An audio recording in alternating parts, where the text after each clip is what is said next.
most important being on the planet. What you are about to hear is the result of about 3 to 5 hours of clear, beautiful, well thought out rambling. There may be some stuttering, some stammering, but I'm gambling that all of this true information you're about to receive is not just true for me. When I first wrote this, it was not meant to be spoken word. I then recited it and heard my voice, and the only choice I gave myself was to change the way I recited it.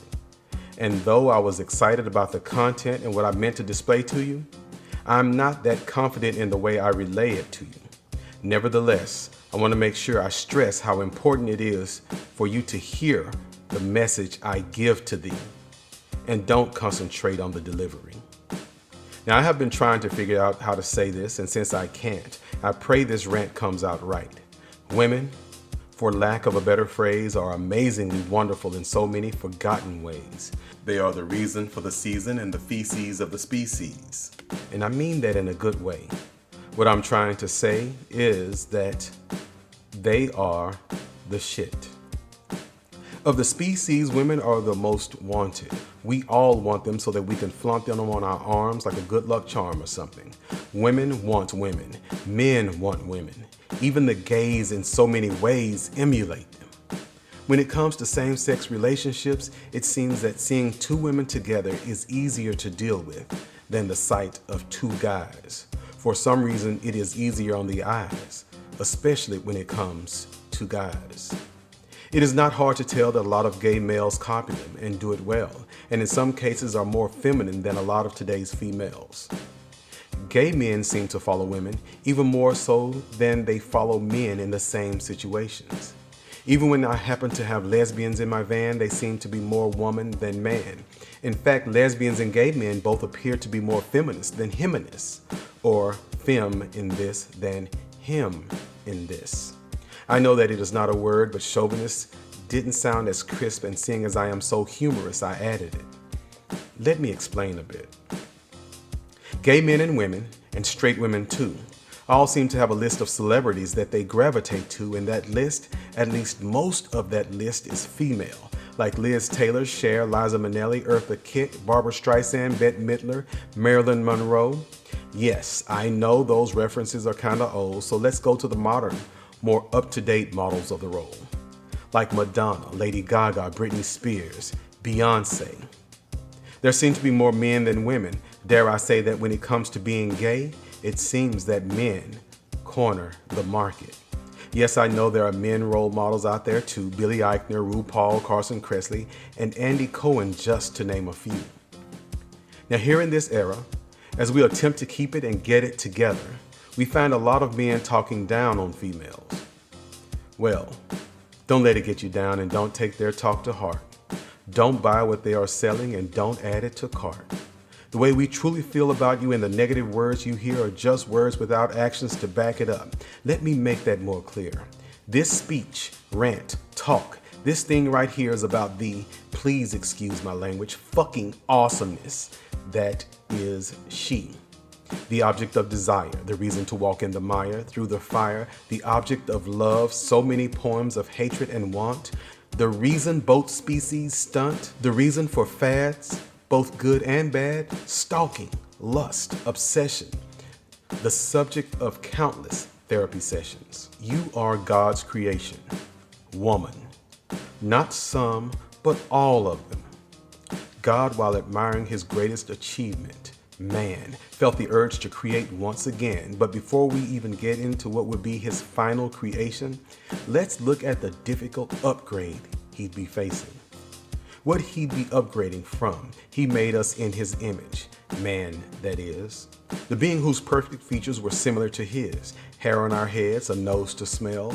So when you changed your scent, we could tell. Eyes to admire the beauty you possessed, a brain to imagine what is under your dress, ears to hear you whisper and let us know what is on your mind, your every thought and wish, even the nagging kind. We don't like that one. Nipples, what are those for on the male species? And our chest, what is the purpose of these?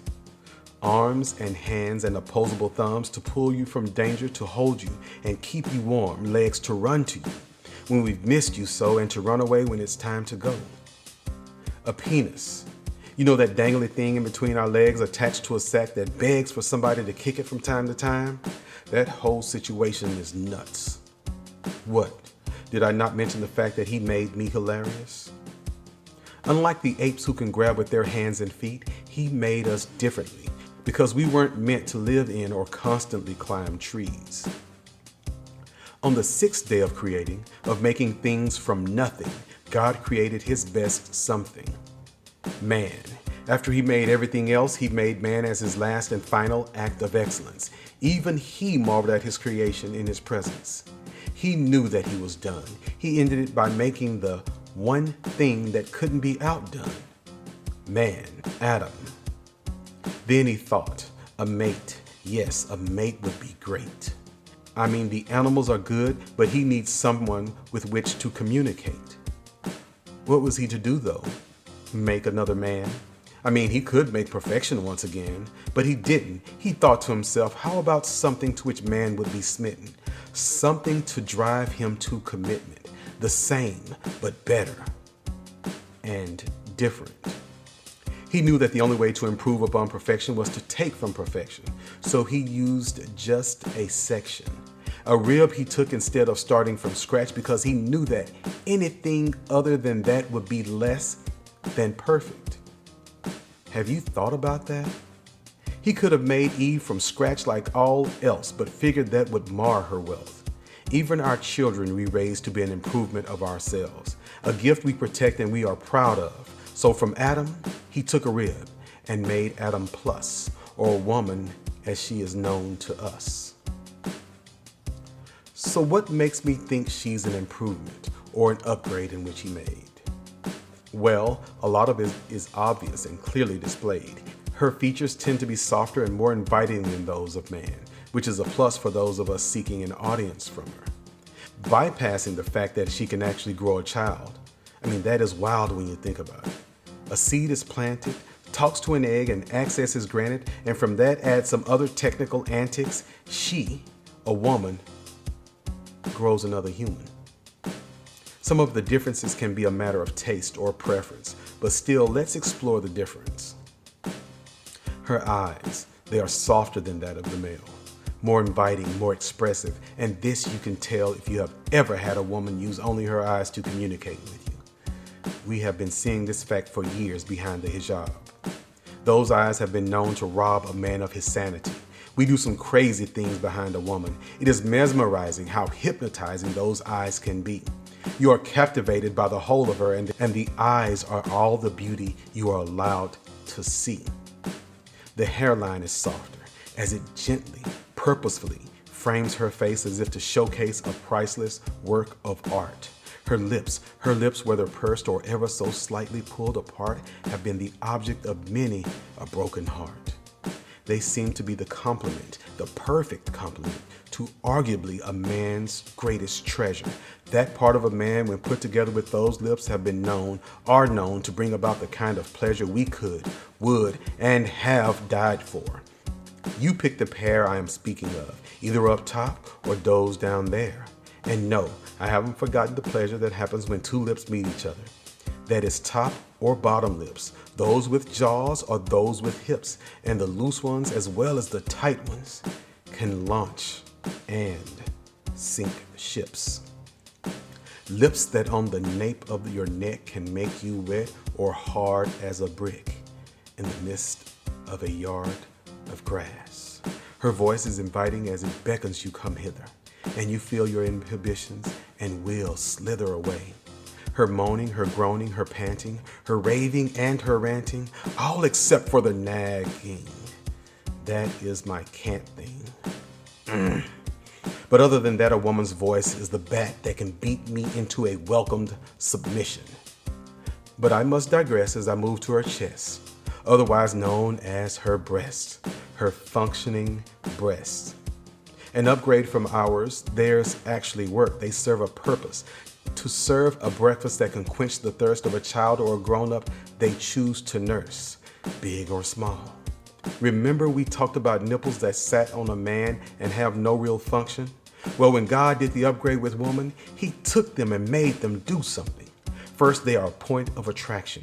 We see nips and we tend to go wild, but those same nips that she has, unlike a man's, can also be used for nursing a child. They spend billions of dollars to cover them properly and billions more to get them released. Even more billions are spent to get them reduced and also increased. Improvement? I think so. Are you there yet? No? Let's go. Now on to the glutes. On women, they're buttes. Personally, on men, I don't know how it works. Women like some men's butts, but what does that mean in the scheme of things? Do they want them to be round, to be chiseled down, or sit there and do nothing at all? And we don't really focus on them when we work out, at least not that I recall. The going thing now is a big round bottom like Kim K, Jennifer L, or even Salma Hayek. Some work out diligently to achieve them, or nowadays you can even buy it. I see many butt butts. They are getting more popular as each day passes. The big ones were shunned. They wanted small buns, but today it is Megan-sized asses. There are many techniques that ladies use to enhance what you see behind them, including sticking the leg back and looking at it, like they don't know where to find them. See, a woman's brain works different from a man's. It is evident in everything we do. I don't know a real answer for its workings, and I am not sure that they even have a clue. The upgrade from man's brains to woman's brain, well, honestly, I really just don't know. Partly because of emotions and mix that with brain stuff, sometimes it is difficult to show how it is truly an upgrade. I know that somewhere, I hope that somewhere, I believe that somehow improvements were made. Now on to what I believe is the ultimate improvement. What makes the world turn, causes fires to burn, snow to be cold, men to be bold enough to put their reputation and their lives on the line. The ultimate find, when we can find it, we find that it is just fine. I mean, look at a man's bodies. Yes, it was made with precision and care, but then we were left with these things dangling there. Oh yeah, they dangle. Then time and again, we gotta wrangle them up, put them in a cup or some kind of tuck because they have tendency to get loose and mess everything up. I mean, the whole situation is pretty nuts. See what I did there? Now the upgrade to that is much more compact. It's sleek and form-fitting, everything is intact. It has its own protective barrier in the form of some thighs. I mean, you can't get to the prize without their compromise. The ultimate prize has built-in protection from your erection, and that erection in its function can bring about the destruction of everything we love about the woman. The thighs, though, are there to protect and try to keep that all in check. Now, what is this prize I speak of?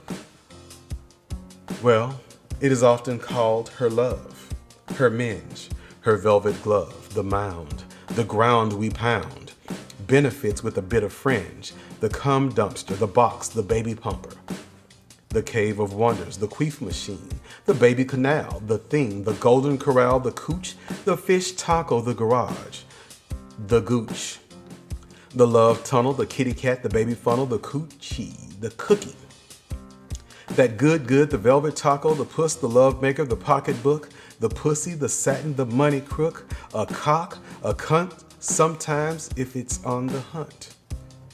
There are many more names, but they all mean her vagina. They are one and the same. Feel free to add more in the comments if you know more names that explain what we also call her strange. Okay, you say, it has a bunch of names. What are the improvements done to this thing? Well, for one, her love chasm, unlike a man's, can have multiple orgasms. So when she says, oh, you came, and she's going again and again and again, just know that this is an upgrade that she can claim. They have labia minora and majora that also house nerves that can get aroused. There is the clit that we like to flick when our dick is feeling dastardly and we have decided to try and master the art of getting her to the dance. Upgrade. This thing was made with care. Have you ever taken the time, really sat and felt what it feels like down there? It is like a warm, wet, light of comfort surrounding you.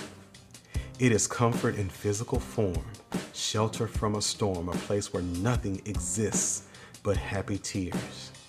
A place where fears cannot get in and you sit as if in a den of joy, for lack of a better word. It is absurd to think about a woman's down there affection is anything but an upgrade. Now, if I have to give it a real physical description, I would have to say velvet. Wet velvet, but wet velvet that doesn't lose its texture because of the moisture that is added. Or maybe like a rose, I suppose. If you ever brushed or touched a rose, imagine those in multiple folds but moist once again. And the moistness does not offend the feel of it, but enhances it. At the moment, that is what I imagine it feels like without one being wrapped about my finger or being worked with my mouth or expertly placed on my down south. Upgrade? You've heard of the power of the P. Then point made. So let's move forward, shall I say, with how we put it on display of how they are admired in these days, the modern days. We will start with how it is shown in the home. As a dad, your child may come and ask if they can perform a task, to which the dad will reply, "Did you ask your mom?" Now the mom, when inquired upon, will answer the question with no hesitation. This is her area of expertise, so his input in this she does not need. In fact, when she needs his opinion, she gives it to him. You'll know this if you've ever listened. Ladies can get in places free, while men tend to have to pay a fee. Ladies' nights are everywhere. Men's nights, don't even dare to try to make that happen. It's been tried repeatedly and denied.